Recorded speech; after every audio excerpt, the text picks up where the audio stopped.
I know what a dick sucker sounds like. Is there a term for the dick burp? Like, you're done sucking a dick and you burp? Not that I'm aware of. It's called Republican. Have you done this or have you experienced it? What? No, I just figured that's something that happens. That would be fucking... You like go on a date with some chick off of Tinder, and she goes down and she comes up, she goes... Right, yeah. You know it's happened. Yeah. You know it's happened. Grown-up, human, comic, people!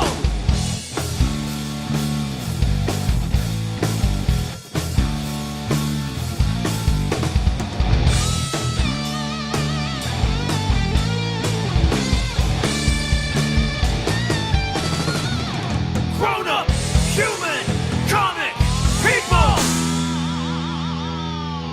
Hello, good evening, and welcome to episode number 53 of Volume 2 of Grown-Up Human Comic People.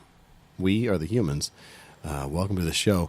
Let's introduce all the players. To my left, Chris. Did you start with like a Transylvanian accent, or was that Russian? What was that? That was the middle of Monty Python's Meaning of Life, where the whole movie, it's after the tiger part in India. And the person inside I think it's a tiger, whatever. The person inside the animal costume takes it off. It might be a lion. It's a lion. It says, "Hello." It's this man. It's a very silly looking man with a very silly mustache, saying, "Hello, good evening, and welcome to the middle of the film." And then it segues into this complete nonsense part called "Find the Fish." Okay. J-Man. Hey. Go, Greg. Good to have you back. Daniel. Hello. I'm Jared. We're the humans. Let's raise our glasses that may or may not have things in them. Everybody's got to have things in them. Yeah. Here, somebody just give me a little, pour a little, somebody else. Pour some of theirs in the head. There, that's good. There we go. I got plenty if it. Oh, that would not mix well. There we go. All right. So this is the second episode of the night, which means that we are more intoxicated than we were. Also, if the last episode offended anybody, we're not going to respond to that because it's still the same night for us recording. So, right? Yeah, we also don't care. Also, I don't know what we could have said. Yeah. Also, if it offended you, fuck off. Turn off your TV. But now we're done. We're not going to talk about it anymore. Continue. Also, anyway, fuck off. You can find us at grownuphumans.com, at epicastnetwork.com/grownuphumans. Check out Epicast and all of the podcasts on there. Make sure to rate and review us on iTunes, Google Music, Stitcher, Libsyn, Facebook. Oh, not Facebook. You can reviews on there too. That's cool. Anyway, it helps our visibility. Just wherever you can find us, rate and review us, and we would very much appreciate it. So, you can just find us on social media and everything at Grown-Up Human Comic People. And make sure to go to radicaltrivia.com and check out your favorite Radical Trivia shows around Pittsburgh. And also check out Midnight Rose, MIDKNIGHT Rose. You want upcoming shows, just real fast again? Yeah, March 12th. Monday, March 12th, Mr. Smalls opening for Galactic Empire. All ages, 15 advanced, 20 at the door. It's going to be great. Yes. Galactic Empire is fucking awesome. So, yes. Yeah, that's going to be sweet. And check out metamesh.org. They bring free internet to people who need it. And the first thing I've written down on this piece of paper is Dan and I went on an adventure this past, I guess it'll be last week, right? Last week. And Dan, you want to kind of let everybody just kind of outline what the initial plan was? Yeah, I was just putting the Midnight Rose show into my iCal. As you all should be. I have an Apple phone. I use an iCal. So every year for my birthday, I try to piece out of wherever I am and go someplace different. This year, it happened to be this.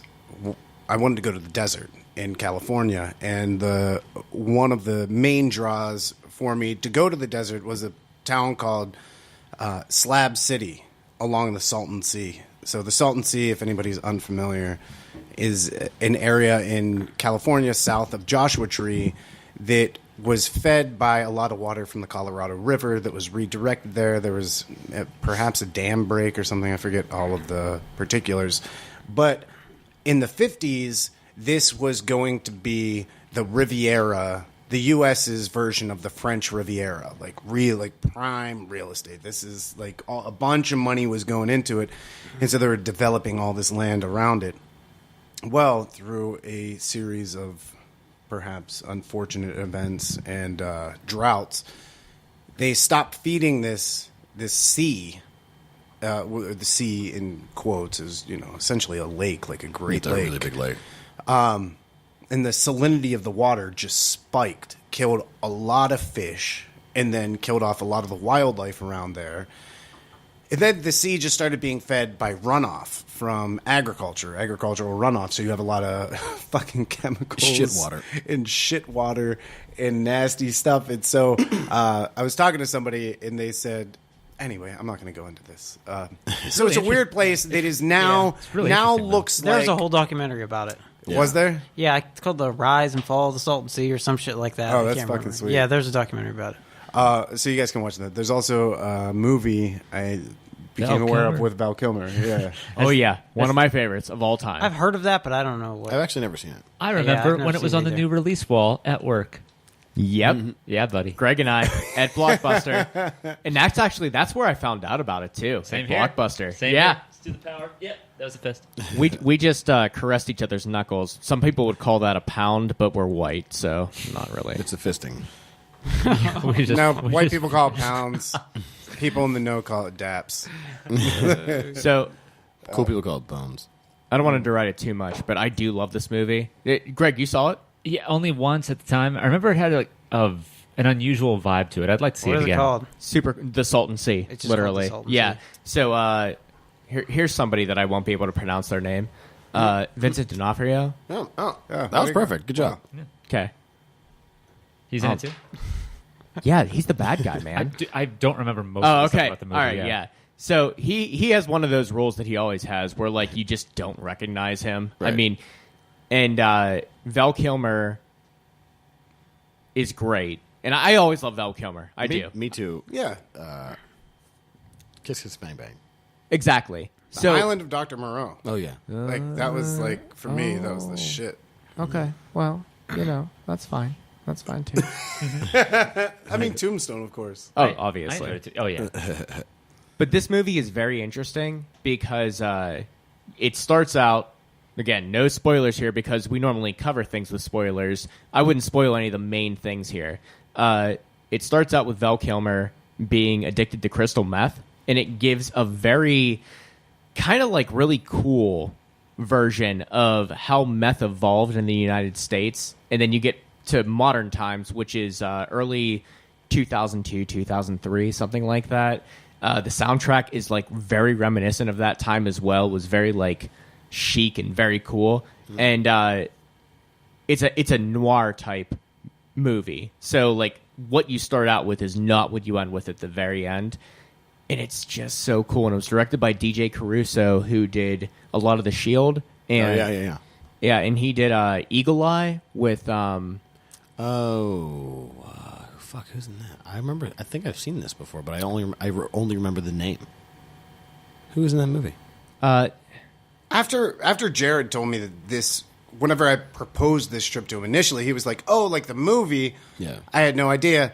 I looked up the trailer, and it was very reminiscent of like the '90s, almost like True Romance, Swingers. Exactly. 100%. That Yes. sort of vibe. Okay. So it's that sort of vibe, and it's that type of movie that is also like Tarantino-esque a little bit. Yeah. But the evolution of like the 2000s way of filming a movie, like that feeling of like Snatch, Lock, Stock. Right. So like quick edits and cuts and stuff. Yes, and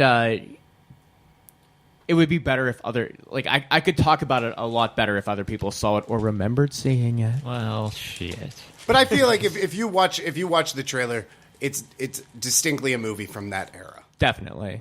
Definitely. It has that feel, and if you dig True Romance and Lock, Stock and Snatch and all that shit. In that Swingers, then soundtrack, you would dig this. And it does have all of those, Romeo and Juliet, it had a really hip soundtrack. Yeah. From what I heard in the trailer. yeah. So we went to this place near the Salton Sea. So Continue. This place in the Salton Sea, what ended up happening was you had a lot of investment and a lot of development, and then it just all died. So you get to see firsthand, like a post-apocalyptic. Like a microcosm of what that might be. Yeah. Yes, to all of us. exactly. Yeah. A microcosm of this post-apocalyptica. And what happened just several miles away from the sea is people bought some land, and I'm assuming that because it is now entirely worthless. So you had the teachers, it was the teachers' retirement fund invested into this land, bought it. Now it's worthless. Nobody wants to they were thinking we could recoup this investment by developing it, and then all of the retirement money that we pumped into it is going to grow exponentially. No, it just plummeted. It's fucking not worth the sand that it sits, that exists there. And you have a bunch of people just squatting out there. Yeah. Essentially, getting down to what it is, it's just squatters. Mm-hmm. And you have some really intelligent. Jared and I encountered, some guys who were, you could tell, academics, intelligent, sharp guys. Yeah. Hip, kind of hippie philosopher you would expect in the 60s to just to stumble upon and be like, oh my god, this guy's like a weird guru in the desert. Right, but with an air of Charles Bukowski. Yeah. This sort of, you Also you don't full of fucking shit. get it, you'll never fucking get it. Fuck you, we're doing our thing, Yeah. Help yourself to fucking off. Yeah. And then you have some people who are just homesteaders. Like modern day homesteaders, like the people you would find out during the westward expansion who just planted a stake and fucking got their 3 acres to farm and build a house, and that's it. And then you have the another contingent of artists, really fucking cool artists who are there creating art in the desert, primarily in a town called East Jesus. Mm-hmm. And you have a lot of Burning Man groups will have parties out there in the desert at East Jesus. There's one coming up, actually. We were fortunate enough to attend one of those parties called Midnight Riders. Yeah, the Midnight Riders. Yeah. And they blow up cars in the desert. They blow up cars and then they upend them into the desert. Bury them in the ground. Bury them hood first, and then protruding up you have a whole car that is painted, and then they'll start to make installations out of that. Yeah. And they have just raves. There's people racing little motorcycles across the desert. They built one of those a velodrome. the velodrome, yeah. The little how do you It's at the circus where you have a dome where people ride motorcycles around in a circle, yeah. But this is half of that. Yeah. And they race pedal bikes. Yeah. It's crazy. Yeah. So Mad Max exists. It's just not what we all wanted right now. Well, I kept describing it to people as Mad Max if everyone were nice. Yeah. Mad Max, if everyone... I wouldn't even call everyone nice, because I don't know that everyone was nice. Okay, yeah. I think that everyone was just... Everyone was very aware of needing to be civilized. Yeah. No one knew. There are no parameters for your behavior, because there's no law. There's no police out there. Yeah. There's no nothing out there. What keeps you straight? Just this pressure, the social pressure of being I don't know necessarily you, and you don't know me. Right. And there's a small community, and so we got to keep this shit. We got to maintain some homeostasis, because if shit pops off, I don't know what's going to happen. Yeah, I don't know what any of these people are capable of. Like, someone could murder 100 people out there with an automatic, like some machine gun. Somebody could murder everybody with a machine gun, and nobody would know for a fucking week. For a while, yeah. You know, it's you're just in the middle of nowhere, and so I don't know if it's. I would like to believe what keeps shit straight is that people are reasonable, and people who make these decisions to go to these places and like establish some sort of life for some period of time are of the mindset like we're just reasonable. Oh, even yeah, we take care of each other. We take care of this is you don't shit where you sleep. Right. Even the people who were there who were like actual drug addicts, who were just homeless drug addicts, like even they have been called good people by some of the people who live there. Like like that person, they're. He's a good dude. He's a good dude, yeah. But and that's the final contingent, and I think the smallest contingent, at least from our experience out there, were these group of they call them tweakers, so mostly meth addicts, who just can't exist in society. They are like out there, they can do their meth. We met one guy who okay. So what we. You mind if I? No. All right, so we were at this rave party in the one night, and it was pretty cold in the desert. But actually, every night we were there. So it being cold, there were only a few kind of warm spots to be around. So we saw this fire on the hillside. And I think maybe we should elaborate a bit more on the rave party. Like, this wasn't a rave party; it was like DJs and speakers bumping in the middle of the desert. Yes, being the energy was provided by like generators, like gas generators in the flames. The warmth was provided like by pipes that just shot flames from tanks of gas. It was a flame, like a literal flamethrower was the fire, and or unless people had built fires, right? And if there were a few other fires that were going around the desert, you could just obviously see them because there's nothing else to look at. But it was cold and there were very few sources of heat. So we saw this fire. We walked over to it, and there's this guy sitting in it. He's cooking. He's boiling some water in like an old aluminum can. And Dan's like, "Hey man, what's up?" And this guy's like, "Oh, nothing. How you guys doing?" And we're like, "Pretty good. Mind if we share your fire?" And he's like, "Oh yeah, go and sit down." I think we offered him probably a joint or something. I think we smoked. Yeah. And he also had on the fire like suspended like an old VCR. That was burning on the fire. It was melting, and so we're like, okay, that's interesting. It's kind of like the burned out husk of a VCR. Yeah. And so we talked to this guy for a while, and like it was really nice. A couple times, he was civil. Sure. Yeah, he was fine. Yeah. Maybe not nice. Maybe isn't the word, but he wasn't like gregarious. But he was. Yeah. He was fine to talk to, and he tolerated talking to us for as long as I guess we wanted. Yeah. But like as we were talking to him, it got like really real because the thing we were talking just like about like because he was a local and he started telling us about him like himself, and actually he kind of started telling us more than we even asked to know, if I recall correctly.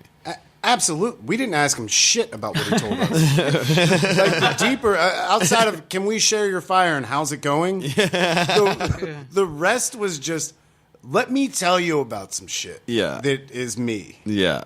He told us all about like how his family lives nearby, but he doesn't stay there with them, and you could just. And he would like trail off sometimes, like, and we look at each other and be like, okay, this is weird. And so you could tell that something really very hard was happening in his life. So like walking away from that, we were like, okay, that was a pretty intense interaction. And then the next day, the people we were staying with, we said like, hey, we met this guy, and they were like, oh yeah, no, we know him. He's good people, but he's a tweaker, but he's good people. He doesn't really mess with anybody. So we're like, okay, so what we didn't realize that the situation actually was. Well, let me paint it. Just add some more details so that maybe people who are interested, 3 people who are interested, are. We're sitting there, and we're sharing the fire, like, how's it going? And then Jared, I think, asks him, how long have you been in Slab City? And he tells us he grew up in the closest town, which is Neeland, which is just couple miles down the road. But he doesn't go back there, and that's where his kids are. And he was like, I grew up calling all these people slabbers, and I guess that's a derogatory term in the area to talk about whatever lazy tweakers. Yeah. And as we're chatting, he goes on to talk about like just how his life kind of turned into this. Yeah. And it wasn't, he didn't say I went to prison and none of that shit. It's just he transitioned or he pivoted into a life of being addicted to shit in the desert. But as we're chatting, there are two very large cement tanks that held something. I don't know what the fuck it held. Yeah, I have no idea what they're for originally, but and we're at huge concrete tanks. Kind of the base of one. Yeah. And all of a sudden, this is 1 o'clock in the morning, 1:30 in the morning. It's pitch black aside from the small fire and the stars that were really bright above our heads. Out of this one tank, I hear this voice, and it's like his homeboy. It's this dude who's like also a tweaker, and he comes down to like see what's going on with us. Yeah. And then that's when I'm like, fuck. And then a couple minutes later, somebody else hollers out who's with them, and he's like behind this other tank. Yeah. And there's 3 or 4 of them. It's not just this one guy. There's 3 or 4 guys. Yeah. And it starts to take on the feeling of like hyenas or something, because you see them, like then they see us, they see him, and sure, maybe it's natural. Maybe they're just, like curious, what the fuck are these guys? Do these guys have drugs? Do these guys have meth? Right. Are these guys drug dealers? It's like when your roommate has somebody over and you're like, you hear voices and you hear like a voice, you're like, oh, maybe I should go out and see what. Right. Only this is in the desert, and these guys are clearly fucking like this is these weren't these. This was the most precarious situation we were in the entire time. Definitely. When we were removed from everybody else, it was pitch black between where we came from and where we were. There was nothing. You're walking across the sand. You could barely see your hand in front of your face. Yeah. It was pitch black. And these guys start emerging, and I'm like, oh, okay. Like, we have to pay attention now. Right. Like, and that's when I started to stand up, started to make the conversation just, like, oh, okay, well, yeah, cool. No, this is, thank you so much. This is really nice to have talked to you guys. Yeah. And making our way out. Because I don't know what their intention was, but as Jared was saying, the next day we go meet up with the people who we knew out there because we were staying in a busted down RV with no water, no toilet, no electricity, and shitting in a hole out front of it, and showering in our underwear in the front. I was going to say the front yard, but it was just sand. In the front sand. Was there a bidet? No. Well, kind of, because whatever bring yours with you? What the fuck? we're using because we're like dumping water on each other. So you just like pull the back of your drawers out, spread your cheeks. I don't want you to elaborate any further on that. I just want everyone to think like whatever they're going to think about that. Yeah, it's like dumping water on each other, you pull the drawers out, dump water down your butt. I immediately went to like Ren and Stimpy type animation. That's what I thought. Like one person pulls their pants open and it's just that zoom in thing. It zooms in real close. You see all the microbes. Microbes and like flies flying around their butt crack and like a woman screams real distant. Yeah. The butt is super thick too. Like damn. You see all the pores and the hairs come out of the pores. So why did you guys decide to do this? Because this sounds terrible. No, dude, this is great. This was like my birthday trip. Like, I wanted to go out there for my birthday. Like, that's why we went out. Like, I wanted to see this fucking place. Because where the fuck else am I going to go? Like, I've been to Chicago. I've been to L.A. I've been to San Diego. I've been to New York. I've been to, like, every city. It's like the same thing. We're just, like, stamp that shit out. Oh, what do you want? Oh, here's a cafe. Here's a yoga studio. Here's a gym. Here's a movie theater. Here's a fucking bar. Here's whatever. It's like, okay, I get it. It's cool. It's a little bit different everywhere you go. It's a little bit different. But, like, this place is so paradigm jarring that you go there and either you are repulsed and driven back into your fucking Lululemon pants in your yoga class. Yeah. Or you allow your foundations to be shaken and you stick around and you emerge a better person as a result, or at least more interesting, or having more interesting ideas. Because I can't take another fucking Starbucks yoga class, on my birthday. It's like, no, I have to go somewhere and just be shaken a little bit. And this was perfect. This wasn't even like a shaking. This was more like a embracing and enveloping. I definitely feel like very different than I did before I left.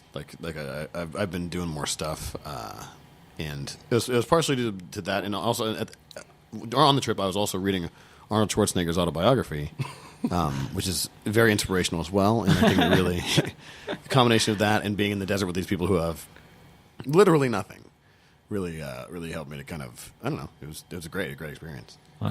Greg was gonna. Yeah. Well, first of all, glad you like the book. Yeah. And special thanks to Greg for that book. So, what I was just going to ask, from when until when were you guys out there? It was. Friday through, I don't know. No, it was last, we got there Thursday. No, we got there Wednesday. I got there Wednesday, and then I left Sunday. Yeah. Okay. Yeah, and then... That's cool. You stuck around? I stuck around, but I stuck around in L.A. because I had to drive Jared back to L.A. Okay. to catch his flight out, so then I just chilled in L.A. for a couple days. That's cool. Yeah. But yeah, man, it, like when you said with these people who have absolutely nothing... Yeah. It's kind of in the best way possible, because just being out there for a handful of days, like, you start to feel like everything, all of the constructs that you again, air quotes, need for comfort or need for this or need for that, you realize that it's a lot of it's extraneous. Oh yeah. Like we literally slept in an RV that had been abandoned in the desert. With a hole to shit in out front. And I'm not kidding when I say I could have stayed there for another 3 or 4 weeks. Like, before I started to feel, I don't know. I didn't want to leave when I left. Yeah. I could have stayed there. And not because I can't hack it here or I don't, but there's just something liberating about having nothing. About needing nothing. Having everything you need and not needing anything else. Yeah, exactly. Like when I went there, Gesundheit, what I brought in my bag. I think I had enough underwear, like one pair of underwear for each of the days I would be there, and then like 2 pairs of socks plus the ones I was wearing, and a book. Yeah, and that was it. Like I didn't bring anything else. I bought like some toiletries and things when I got there, but other than having a toothbrush, and I think that was the only and a thing of No, you had toothpaste. Yeah. So yeah, we had like a thing of toothpaste and a toothbrush, and some baby wipes. That was obviously key. I don't care where you are, you got to have a clean butthole. Yeah. You have a clean butthole. You feel good. Right. And those, let's be honest, those wipes, big part of being able to live in the desert like that. If I had a poopy butthole the whole time, I might have not been in such a good mood. No, man. If I'd have had a bucket of water in a cup, like I could have just dumped water down my crack. Yeah, I guess. Yeah, like, cleaned it out. Yeah. Point is, you don't need much to really like get by. I just want to have the audience really think hard about Dan standing in the desert with a cup of water, pouring it down his crack, and trying to tell himself that this is okay. This is society at its finest. I was imagining like him, like doing that until his butthole's so squeaky clean you actually hear like a. Yeah. Can I ask, is that just pouring water down? Is that why the Salton Sea is so poisoned with the runoff from apparently butt crack? It's all Dan. It's all butt crack water. Yeah, for the last from what the 50s. I also, as I'm envisioning this, I envision Dan again in the Ren and Stimpy type scenario. So his butt's like way bigger than anything else, just dumping cold water down his back into his crack. And then I imagine the Mentos theme song coming up. Fresh goes better, no freshness. But what I think one of the cool lessons that Jared and I got from it. So the one day, it was actually on my birthday. For that afternoon, we went up to Joshua Tree to hike around and climb some mountains and drive around in the desert there. And that night we stayed in another RV, but this RV had an indoor toilet and an indoor shower, and it had heat. And His RV was real nice. we were like ecstatic. We were like, dude, this is so nice. I took pictures of it. Yeah. Like this is really nice.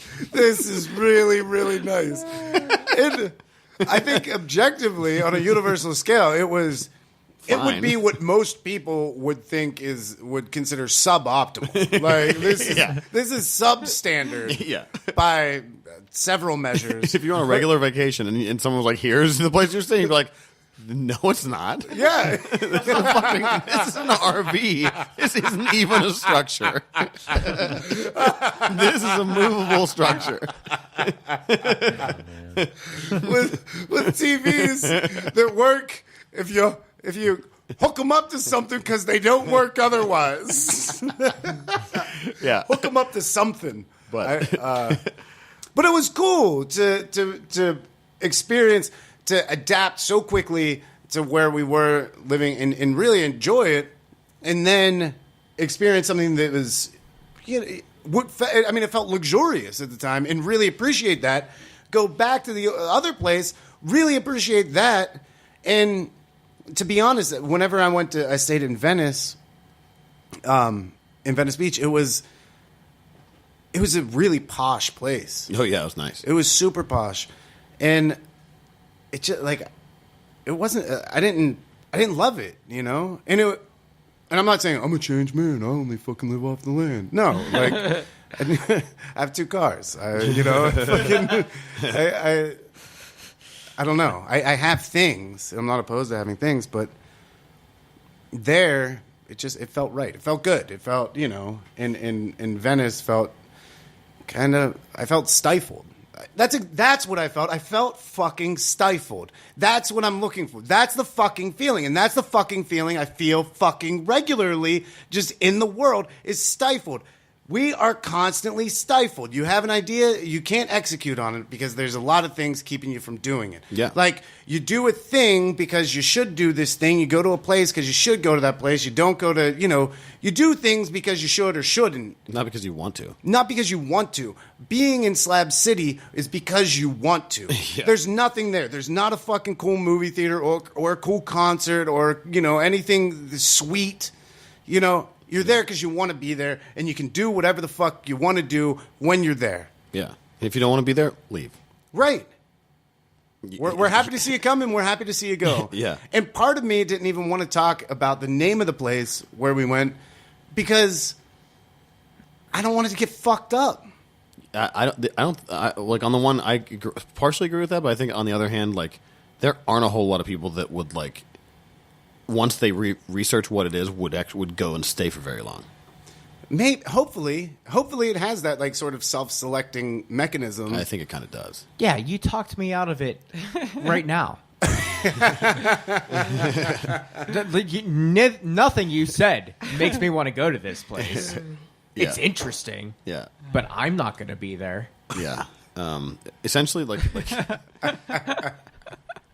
imagine. In fact, I would think that the Lost Boys hideout in Neverland is almost exactly like East Jesus. Yeah. Like it's almost that is real life, like Neverland, like and we lost children. That sounds fucking awful. No, dude, it's rad. And before this episode comes out, we'll post a handful of pictures that we took from East Jesus. Yeah. That there's a 3-story lookout tower with a pirate net climbing, so you can climb up to the side, and from there you can see the most gorgeous sunsets over the desert. Yeah. I'm taking a gamble on this one. It also- No, I'm taking a gamble on this one. Jer, with all you've heard about this, okay? You're somebody that doesn't, I don't think, takes advantage of the internet as the rest of us.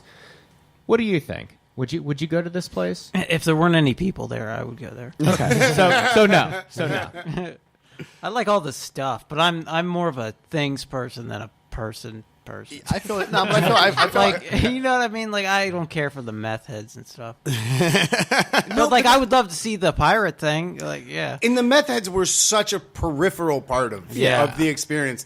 They have this. This guy built a stage so that Friday nights they could have open mic night, and it's called the Range. You would be a god there. You show up with that hair and just shred on like. They would just be like, oh, yeah. And then Midnight Rose would play. Yeah, I think you would love it, man. Yeah. Because like I feel like you live like a Spartan lifestyle with like very few extraneous things. So like that I think that you'd appreciate the people, especially their ingenuity. Like this dude Abel, like this dude can build. He built their house. He lives in a 2-story house with his wife, Cherry. Shout out to them. He and Abel and Cherry live in a 2-story house that they built out of stuff that they got from Home Depot, like and pallets and things. It's and dirt from the desert. Yeah, the one part of it is adobe'd, so it's actually like it makes it cooler and stuff in the summer heat. But like they live in the desert in a house that they built. I remember reading about adobes when in whatever it was, social studies, I guess, in early or half of grade school years. Yeah. And it's like, oh, this is what people used to do before we had our modernisms. Yeah, like the Pueblo Indians. Yeah. And that's exactly what this looks like. Yeah. And they use like old bottles to create walls. Yeah. So they use the bottles like bricks and the adobe like mortar. Yeah. It's really cool. As a kid, like every restaurant that I don't work in a restaurant. It's just like anytime that I've seen what restaurants do at the end of the night, they take bags full of bottles straight in the trash. Not even recycling where they reuse the glass. Straight in the trash. Yeah. That stuff could build houses. Yeah. What's it? Abel could build like how many? Like he could build another house with a week's worth of garbage from a restaurant. Well, Cherry actually made the adobe. Or Cherry. I mean, just dirt and bottles. Yeah. That's awesome. Yeah. Yeah. Absolutely. Yeah, it's the ingenuity of the people who live out there is insane. Like to charge our phones, there was just a car battery hooked up to like a little solar panel. So it would just charge all day, and then at night you plug your shit in. And there was also like it was hooked up to some kind of switch too. I'm not sure what the switch was. It was like maybe a converter, some kind of converter. But it was totally like this is not a bought device. This was like a car battery and 2 wires, and then another thing, and then. Like some sort of transistor or something, or converter to take that. Right. There's a 12-volt battery into like whatever won't fucking explode your phones. Yeah. J-Man probably knows. Yeah. It would depend. I'm not sure. Yeah, that's complicated. Yeah. But see, look, you'd be a god out there too. You know about these electrical things. I'll make car battery. Oh, if you went out there, you would be what's the shit in Mad Max? Do they show the mechanic? They have a mechanic person? The guys who rebuilt all the cars in the Citadel, in the new Mad Max movie. I forget. You'd be that guy though, the fucking fixer. I was thinking of when Ash shows up at the end of Evil Dead 2 on that on the mountain. They're like, worshiping him. He's like, no, not me. Because you don't like any of the people, but they worship you anyway. So yeah. But yeah, it's man. The people out there are just very impressive in some ways. Yeah, and there's people just coming through. There's people who have lived out there for 20 years. There's people like Abel and Cherry who we met who have lived out there for 6. Yeah. And then there's artists who come through, make the space more beautiful over a period of like 2 months, 3 months, 6 months, and then just keep moving. Like go somewhere else. Or go back home or do whatever. But I think the thing that at least it conveyed to me is that if your 401k falls to shit and all of your investments go to, down the toilet, you're not destitute. There are still places where you can go and just be. Yeah. You can exist out there and you can have like a meaningful, cool existence. Yeah. How do those people eat and shit? So there's a little, if you cruise into town, you can get groceries, in town. I think there's also like a lot of bartering that goes on. Yeah. And there is very, I think, small influxes of actual cash. Like the people we stayed with, we gave them money to stay at their, like to stay in these RVs that they keep up. Yeah. You know, and It's like an Airbnb. right. And we went and paid cash for some burgers at the range. This guy just, you know, goes and buys like shitty frozen burgers and cooks them on a grill. Yeah. Those were like $2.50 each or $2 each or something. You know, East Jesus. There's people. We actually saw some dude show up to East Jesus. This is like properly the fucking desert. We had a Jeep. And the Jeep's like banging around, you know. Yeah. Granted, I could have slowed down. Both of us could have slowed down when we were driving, but we didn't need to. But I mean, they're like, I would not take my car there. This dude, this fucking dude showed up in like a nice Porsche. Like drove in because it's almost like I think for some people it is like a human zoo. Yeah, you know, it's like, how absurd. This is a freak show. I could never live like this. Yeah. Humans actually live like this. It's like going to like the hill tribes, you know, in other countries and seeing, you know, just watching people walk around. Yeah. They showed up in a Porsche. Anyway, at East Jesus, like you can put donation money into this box if you want to. Yeah.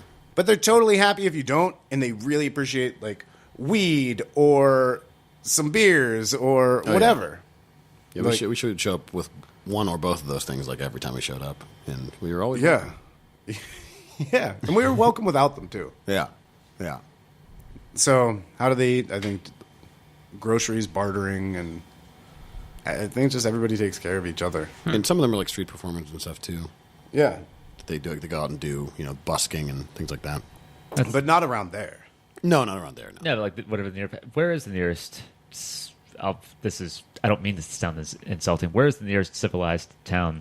Well, Nyland is a place that is like the town that's You did technically, I mention guess, that, is it within the city limits of Nyland? I guess I don't know. Yeah, I guess. I don't know if it has that place has city limits, but But Nyland is essentially a community that's probably 1 square mile of mostly single level homes or trailers. Yeah. Oh, so it's not huge either.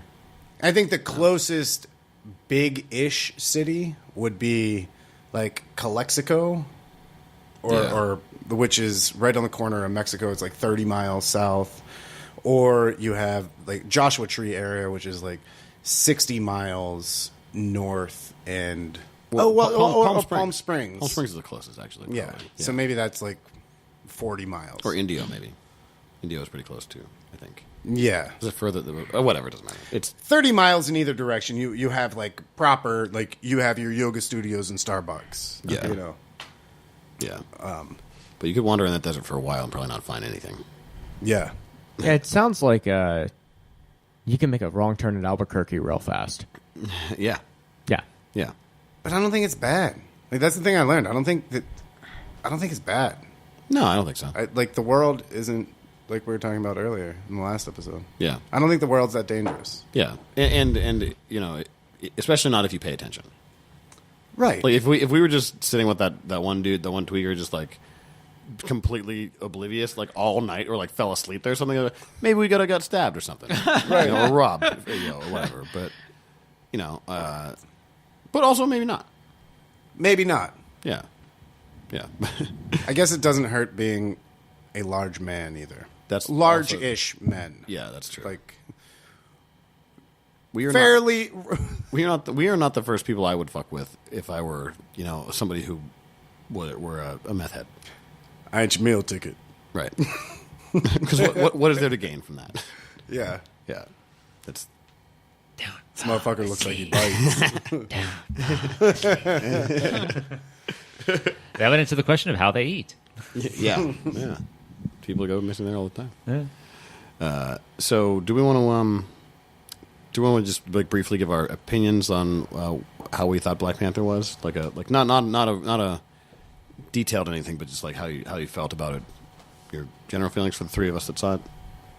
I will say it is up there for one of my favorite Marvel movies. Oh man, big endorsement. Wow. Yeah. it's also I think it's gonna have short legs for the endorsement, like the public endorsement. It's really good. It is. It's so good, and I loved it. I loved every second of it. The plot's predictable. Yeah. It's still a superhero movie. Yeah. There's nothing about that. It's the details about it that are great. Yeah. The acting's phenomenal. The cinematography, holy shit, the cinematography. It's very pretty. It's incredible. The CGI is well reserved. Yeah. They Yeah. only use it when they need to, asterisk by that, Yeah. because you need a lot of CGI in a modern superhero movie. Yeah. So, but it was still very reserved, I Yeah. felt. It's not distracting. No, not at all. So then, with that, and the soundtrack's incredible. Yeah. Yeah, the soundtrack is Just so good. incredible. So those basic things that all add up to just a regular movie, it's incredible. It's a great superhero movie. Yeah. And I rarely have that to say about most superhero movies at this point. Right. That's my take. I agree with most, like just most of what you just said. I think the acting, like there was no subpar acting at all. I don't think that I like the acting caught me as like that's Academy Award worthy or what. Well, I mean, Academy Awards are stupid It's anyway. not, But it's no. It's it was very well cast. I liked everybody in the cast. Even like the guy from Creed is the Michael B. Jordan. Michael B. Jordan. Yeah, right. I I say that because I know the Creed Jr. name before I know Michael B. Jordan's name, but I didn't realize it was him. To his credit, I didn't realize that. I didn't watch Creed other than the trailer, so I didn't realize it was him until I saw the credits. Like, oh right, that's why he looked kind of familiar. Different hairstyle, I guess, all this stuff. But no, he was good. Yeah, all the acting was good. The thing that impressed me the most was costumes. Oh yeah. Even before I saw it, I knew that was going to be good. And my favorite scene was when they dressed up and went to Korea. Was it like a casino that they were in? That was cool because then you saw. Okay, my fault. I don't know any of the characters' names. Yeah. Zero of them because So T'Challa, T'Chaka, Nakia, Okay. and Okoye. I think Okoye is Zenai Guerrera's.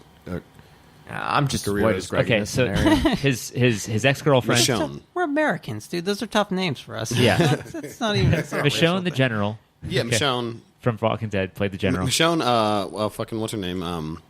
Maz Kanata from Star Wars. Okay. The little short orange lady with the glasses. Oh, that was her. Yeah. Okay. I think so. That's right. That's her. Isn't that her? I don't know who plays that character. Lupita and Goya. Yes. Yeah, that's my. She's also Maz Kanata, right? Her voice. Wait, what? Isn't she the voice of Maz Kanata in the new Star Wars? Yes, movies? yes. Okay. Okay. Well, anyway, when they And Jesse Owens. No, not Jesse Owens. Sorry, Jackie Robinson. Owens. Jackie Robinson. they had to He's Jackie Robinson in the Jackie Robinson movie. Yeah, okay. they've had to pay a lot to get Jesse Owens. Well, both influential black men. Okay, in sports. All those scenes with all that running, yeah. No, whenever they were dressed up to go in there, and I think it was Michonne that wore the red dress. I could be getting that backwards, but yeah, that and but you could tell what they were from, like what their costume, their disguise, I'll say, in that scene was linked to. Like there was a lot of forethought in the costuming, a ton of it, and even his. Even like aside from the whole superhero thing or how it relates to Black Panther's costume, his suit in that scene looked really cool. Oh, his actual suit, Yeah, well, just like his business suit. the business suit in that Korean scene was. I don't know what that was, but I want one. It looked real fucking cool. Yeah, it looked badass. Anyway, the soundtrack. I ended up liking the music a lot. The like as far as its appropriateness for the movie. When I first saw the trailer, I was definitely turned off because I saw what I guess was a teaser trailer, and it just had a rap soundtrack, and I thought I'm going to be pissed if it ends up being like a story about this African thing, and they just put a rap soundtrack that's pretty obvious and ignorant, I think. Right. And because like one thing has nothing to do with the other, but it does have something to do with it. I do think it was a mistake making the soundtrack for the trailer be rap because that's one element of it, and it should not have been the thing for Oh, for the trailer, yeah. I see. For the trailer, yeah, because that's like the theme for the one character in there, not for Black Panther himself. Right. I feel like that was just like to try and make it feel slick, like it's a trailer. I guess so, yeah. And also really. to reach your largest audience, Right, exactly, obviously. Yeah, I guess more so that, yeah. I that's exactly what I was thinking. Especially one of like the most prominent rappers right now being the artist for that, Kendrick Lamar. Yeah. That's a real easy way to. People might go to see it just for the soundtrack Right. and be like, Catch "Fuck attention. this!" Right.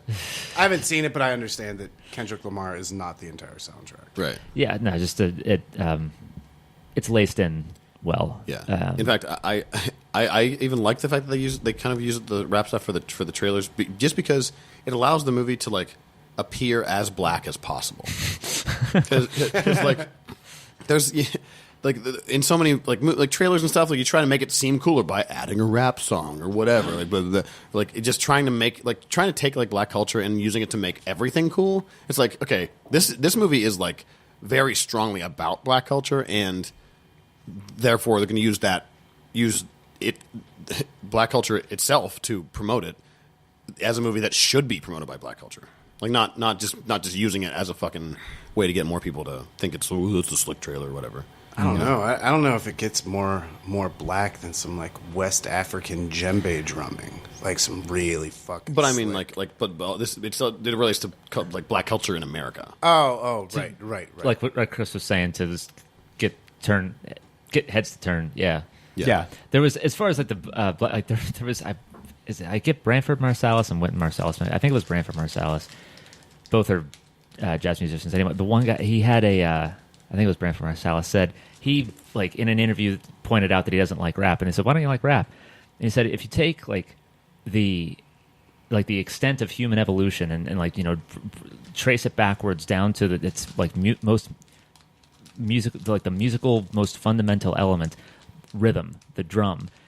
It's like the first thing that people could have, like, as toddlers, like, figured out to make music with. And you take that thing that has been through innumerable generations and you replace it with a machine. What does that say about rap's respect for African tradition or even human tradition? And I thought, wow, that guy really hates rap music. Yeah. So, Jesus. just gonna, Who said that? I think it was Branford Marsalis, maybe Wynton Marsalis. It was one of the two of them, but I think it was Branford Are Marsalis. they brothers? Yes. Okay. I know Wynton Marsalis. I don't know. I don't know who the hell that is at all. Unless it's... Wynton Marsalis is a trumpet player. Yeah. Yeah. I don't know who Branford Marsalis is, though. I hope I'm not... you know what?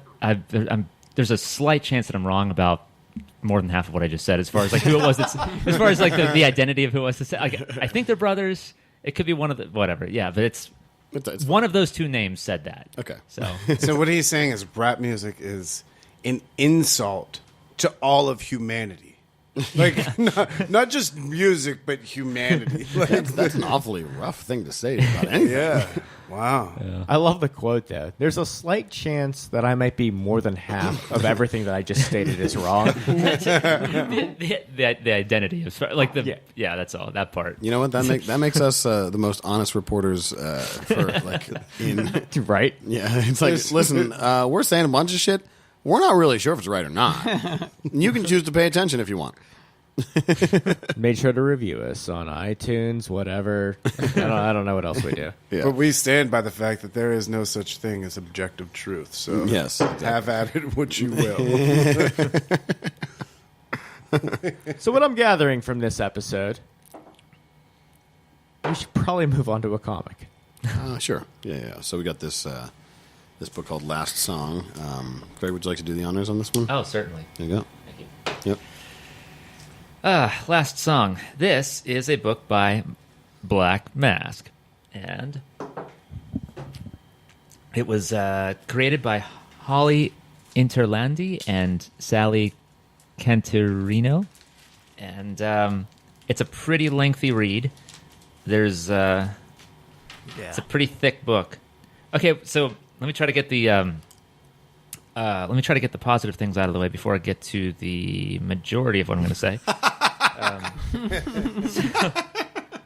It's nice cardstock. It's a good thick. This is a sturdy tome, first issue. cover's not That's terrible. enough of that positive stuff. Yeah. All right, let's move on to the rest of the book. So, first of all, black and white. Okay, so written by Holly, illustrated by Sally, and cover colors by Marissa Louise. Now, it's notable to say cover colors by Marissa Louise because that's the last time you're going to see any colors at all in this book. This is a... there's black turd and white turd. They just mixed it all together and made a comic out of it. This is a story. It seems... It's like I guess a coming-of-age thing.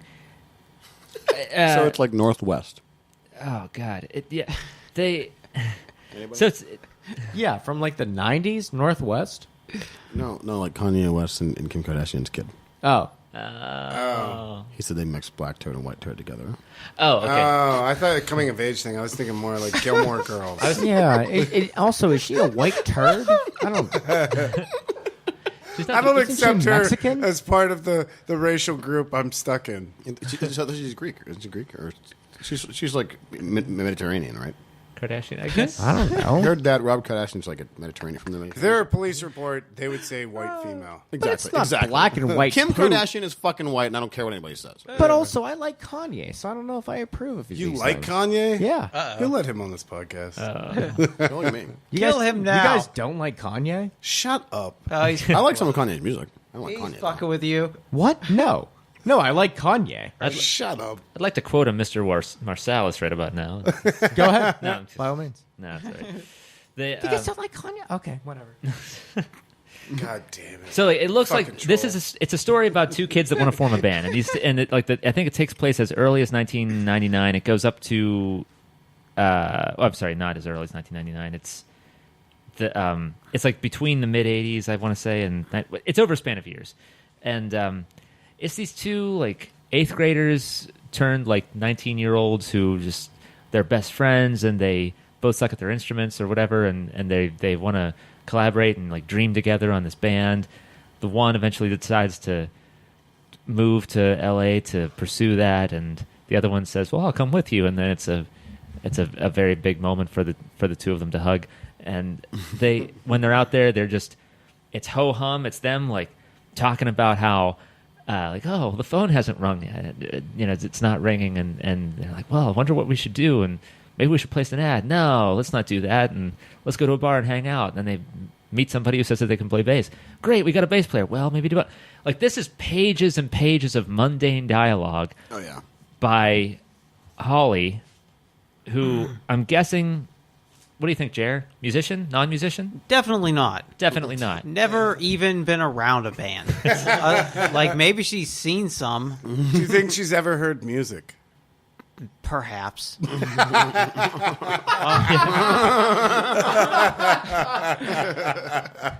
She's definitely seen some B movies about bands getting together. And, Yeah. Well, the thing that, I read the book without reading who the author or who wrote it or anything, and as I was reading it, I'm like, man, I was like, this reads like from like a woman. A woman had to have wrote, and I flipped it. I'm like, oh, women definitely wrote this because the characters have the most unbelievable weird relationship. Because there are parts in the book when I'm like, are these characters gay? I thought they were gay. I thought they were. I seriously, like, I'm not saying it to be like an asshole about Right. it, but like, I seriously thought they were gay at some point. It seemed like it was going to be a romantic. Their relationship was like two females. So two dudes can't dump water on each other while they're showering their There are buttholes? so many moments in this book where it's like they talk like about like their feelings a whole bunch, and it's just very awkward. And like, there's one scene where like the one dude can't sleep, so he like goes into the other dude's room and crawls into bed with him, and then like, Oh, yeah. I was like, that's something like two women could do. That is nothing that two straight men would ever do. No. She has like, not only does she have no idea of what like a band would, how that would operate, but you don't even understand like male relationships. Yeah. Like, holy shit! Like, you should never have wrote this. I want to clarify This is dog shit. There it is. By the way, white and black shit or whatever he said. That was fucking great. Though. That was really good, Jared. I previously said to your statement while you were still talking, and I apologize for interrupting you, Go ahead. that I want to clarify. That's not necessary. You clarified. I'm fine with this. Yeah, that sounds terrible. Yeah. It's not good. But It was really bad. That's just. I had like I don't want to say high hopes, but I had like a neutral to positive thought going into it because when like this book was mentioned weeks ago when we were talking about some things to do in the near future, and it's like yeah, and we'll throw on. And Jared had said yeah, let's maybe throw in Last Song because Greg, I think that you'll like that. And I don't know. Read it when you said that to him. I think I was thinking of a different book. Okay. Okay, that's comforting. Thank you. he also said, Greg, my door will be open if you get afraid.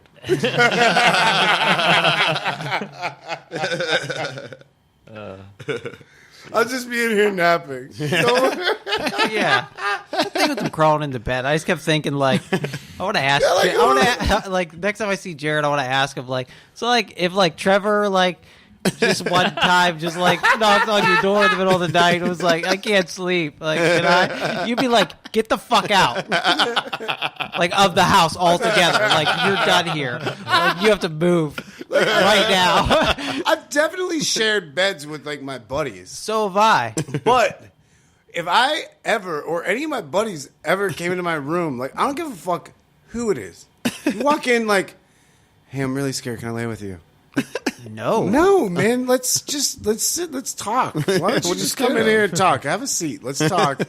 Like, in fact, I couldn't even fathom any of my friends asking me that. Like, that's how crazy it would be. Like, I wouldn't let my 15-year-old nephew crawl into bed with me. Like, I'm really afraid. Can I sleep with you? Like, no, bud, you can't. Because when you get to this age, things get weird. You can't go sleeping with other dudes when you get afraid. I'll tell you what we are going to do. We're going to talk about the fear. I mean, if you want to sleep with other dudes and you're afraid, that's probably... You just probably want to sleep with other dudes all the time, and that's fine. There's nothing wrong with that. Right. But it would be strange if like, if you were in a platonic friendship with somebody and they were like, hey, can I come lay with you because I can't sleep? No, dude. Because if my gay friends, like my really close homosexual friends, if they came up, it wouldn't be any different. I wouldn't be like... Or if a woman did it to you, it was like, I'm scared. Like, are you trying to fuck me? You'd think something was going on. Yeah, right. Yeah. For sure. And it doesn't matter who you... Anybody who says that to you, you're like, I think this person might be trying to fuck me. Yeah. Unless there's a real reason to be scared. Unless it's a baby. Or a blood relative, maybe. And even still, if it's another dude, head to toe. You're sleeping head to toe. That's how you do it. You're sleeping with another dude. You're sleeping head to toe. Back to back is fine. Yeah. If there's like limited space or something, Yeah. It's like, no. back to Like back. you even see, there's that Scorsese movie because he has what is it, Goodfellas, Casino, and what's the one before Goodfellas with Pacino and De Niro? It's about low-level mob men. Wait, I'm sorry, Casino and Goodfellas. Yeah. What? And then what's the movie before that? Because it's a trilogy. I didn't realize that. I didn't No, know they that. play different characters. Like Joe. I mean, it's different. It's like 3 unrelated movies. 3 unrelated movies, but about levels of mob involvement. So the first one's about bookies and number runners. The Goodfellas is about made men and guys who are a little bit higher up, and Casino's about like the top dog, like the dons, like the big guys. So it's a trilogy in that sense. Oh, okay. Anyway, Okay, in that first one, the one that's from like the mid 70s or early mid 70s, I think. Is that Mean Streets? Mean Streets? Yeah. Okay. I haven't seen that. I haven't seen it. It's fucking incredible. It's really good. But what blew my mind is he portrayed De Niro and Pacino like they're 2 buddies, and they live in New York City. I think in like, I don't know if it's Little Italy or Hell's Kitchen or something. But the one night, like they crash over at each other's houses and they sleep in bed, and it's totally like it's clearly they're both in their briefs, and it's totally platonic. Or like there's nothing hetero. I have to interrupt. Or I mean, like homoerotic about And it. they didn't have 2 beds. No, they didn't have 2 beds. They had you're one right. bed. They had That was one why bed. they did it. Yeah. See, it's kind of fucked up if it's 2 beds and 2 guys and they both sleep in one fucking bed. Well, one time, my buddy Brickett, who used to be real fat, like almost 300 pounds, I only had air conditioning in my bedroom when I lived in this little shitty apartment in Bloomfield, and he shared my queen-size bed with me, and he's big as shit. I was like, oh, my God. I've known him since I was 3, thankfully. But I was like, we're definitely touching. I'm sorry. Like, there's no way to avoid us touching. Like I don't mind if you sleep in here, you big son of a bitch. And somehow, like, having just watched Mean Streets, like, That's incorrect. what? That's what I want to interrupt you for. What? Mean Streets was Scorsese. That's what I said. I said Scorsese. Did you? Scorsese did all three. I still. It's not correct though. What? What do you mean? What the fuck? I know I said it. I know I suggested it. It's not Mean Streets. What is it? I don't know, but it's not that. You're still fucking Mean wrong. Streets is. It's Pacino and De Niro. It's not. Okay. Who's in that movie then? No. This is we wildly speculating. Yeah, we're wildly speculating. here. This is a weird. Yeah, wildly- well, who's Besides- in that movie then? It is Mean Streets. I mean, you could be right, but I'm pretty sure I'm right. Well, you just looked it up on your phone. I didn't. My phone has been sitting there the entire time. I suggested Oh. Mean Streets, and I was like, "Shit, that's the wrong answer." And I was trying to interrupt you to say It I is was wrong. Mean Streets. I don't think so. We're gonna find out. Look how he's arguing against his own.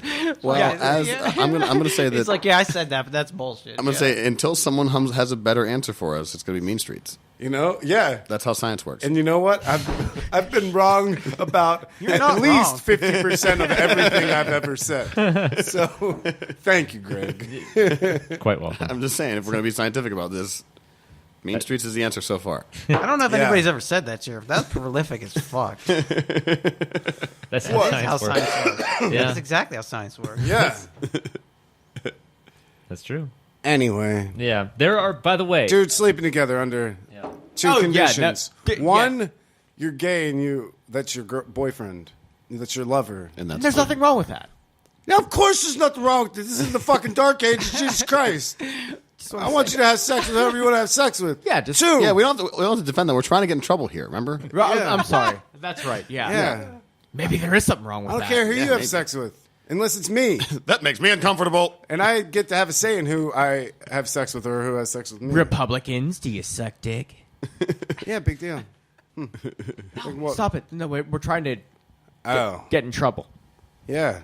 Suck a dick, Republicans. Yeah. No. We know it. We were saying that Republicans suck dick. Yeah. Yeah, No, of we're not course angry. they suck dick. That's too angry. And that's okay. Yeah. Because I read last week that Republican is actually it's a Latin derivative of dick sucker. That is that it actually translates 1-to-1 as holder of cock in your mouth, but we translate it more concisely to dick sucker. That's true. It's 100% true. Because that's how science works. Nobody's come up with anything better. If you can prove me wrong, prove me wrong. Until then, I know what a dick sucker sounds like. Is there a term for the dick burp? Like, you're done sucking a dick and you burp? Not that I'm aware of. It's called Republican.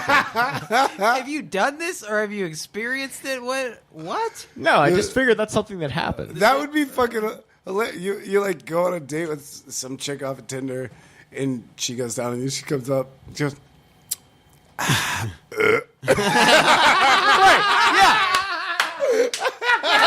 You know it's happened. Yeah. You No. know it's happened. No, it'd I be, hope so. yeah, it'd be the equivalent of these two guys from this book. If if one of them farts when the other one pulls the meat out, it's just like that's the mouth version of that. That's, And sprays the gravy everywhere. It's called. It's like that's called the Santorum. No, yeah, a you're right. You're that's right. not a Santorum. A Butt Santorum jizz. is yeah, frothy jizz and lube and poop party. coming out of a butt. Yeah. Yeah, that's what. But that's not what we're talking about. We're I thought talking about we were talking about that. No, we're talking about deep throat burps. No, we just talked about butthole burps as well. well, a moment ago, I threw that out there. Yeah, Yeah, that's what I I forgot that was called Santorum. Thank you. Yes. Yeah. Yeah, so that's a Santorum. But what the deep throat burps when like you pull it all out and you're like there's some Yeah, you stuff know. left over on the vocal cords. Oh, I know. Yeah. Yeah, and then you burp. And it probably happens because I don't- like as you eat kind of quickly, sometimes you'll probably be swallowing air. So I imagine if in your activities you've swallowed some air and kind of pushed it deeper in there. Oh, but it's like an ice cream burp where it like pushes up some ice cream too. First of all, we all know that wouldn't happen because if we're all familiar with the consistency of jizz, like if you use in a shower or something, it's like whenever you hawk up like a really thick like phlegm or loogie or something, it like sticks to itself, you know. Like if the greatest mass of it falls down the drain, it's gonna pull the rest of it with it. Oh yeah, it's You like know? slime. Right, exactly. Yeah. So you wouldn't get it's not like spit where you get like a bubble, you know, unless you have it like really spread out over I would imagine. So I would say I love how you step in as like the foremost expert on jizz. At the very end, he was like, "Better tie that up." Yeah, I would have. Yeah. That was very detailed. I don't want them to think. I think I knew what I was talking about. They can think whatever they want. Yeah. it's a jizz burp. It's a jizz burp. Sure. What do we call that? A jurp. It's gotta be better than that. That wasn't bad, dude. A biz. I don't know. Jerp wasn't too bad. I didn't hate that. Also, it kind of sounds like onomatopoeia almost like. Jurp. Listen. I've never requested this before, but can you write on that page there, pound JURP? Yeah. Hashtag jerp. Yep. Jerp. That was the first time you've requested that. Yeah. Yep. That is. The one where they invent the word jerp. But you have to put like an umlaut over it, so it's like jerp. Jerp. Jerp. Anyways, Jerp. would I read it again? No, it's a jerp. Oh, but if for those of you that would read it again, there's actually tons of reread value. There are letters in here, handwritten, by the way, which makes this even easier to read. And in small font, like like, oh, did anybody see it? I skipped that shit. Yeah, I didn't read it either because They're full pages. Look at this. Look at the letters. Yeah. That's too much. How attractive is that? And like on top of that, like just it's super dialogue heavy already, Yeah. and then they interject that kind of bullshit in there. Fuck you. Yeah. These handwritten passages, like middle of the passage, pauses always make you feel weird, even though he's always been comfortable in them. Still, it's he who breaks it again, and it's you who doesn't know what to say. Quote, I don't feel young, though. I don't feel alive. You consider mentioning something about the recently proven links between cigarettes and the opposite of life, which would be dying, but you decide against it. He wouldn't listen. He's caught up in himself. And do you dare to mention that you are too... Well, that you are too... So anyway, it's like... That's enough. Yeah. Yeah. Oh my god! It is an entire book. An entire book of that tone of writing. This sounds like a 14-year-old trying to write like Bukowski or something. You know, just like some beat. The opposite of life, which is dying, but he doesn't notice. What? Shut up! Yeah. Nobody wants to read that. Nobody wants to hear it. Nobody wants to see it written. And then you write it as if you're not embarrassed that like that's an actual entry from your journal when you were 14 that you don't want anyone to see, but you appreciate the fact that you wrote it because it means you were thinking when you were 14. But really, it's terrible. It wasn't Bukowski. This was from. I'm about at the end of my podcast hour.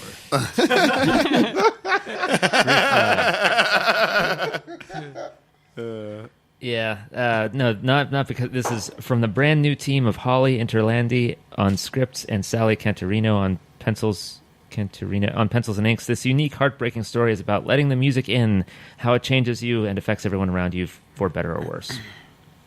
Definitely for worse. Yeah. I don't like it either. Wow, that's a rare, honest form from you. Yeah, if he didn't like it. Yeah, you're in trouble. I mean, it just felt like really contrived. Because it was. It just trying so fucking hard to be something, you know. It didn't feel natural. None of it felt natural. And it felt like they were constantly just one of them. It was just one writer. Yeah, But having been, it felt like they were just trying to write about something that they knew nothing about. yeah, and maybe we're being like They we're probably fantasized about like writing about this type of story, but had no context for any of it. Had no idea how to write about it. Had Yeah. no idea like actual male relationships were like. Had no perspective on that at all. And also the band thing. Being in a band. The band thing, they got that totally wrong too. Like they just think like, oh, you just call people up, I guess, and they just show up, and then it just all falls together for you. Yeah. Idiot. Yeah, that's not how it works at all. Ugh. Yeah, I didn't like this. Well, I'm going back to the desert. See you guys later. I'm already back in the desert. No If idea we don't about wrap that. this thing, I'm All right. I'm just going to materialize over there. Like, So we only made it partway around the table. So I think you got to Chris and asked him if he would read it again, read more. Chris, would you read more of this? I actually said I started it, and I said no. What? No. I have better things You're to a do, smart like man. skateboard.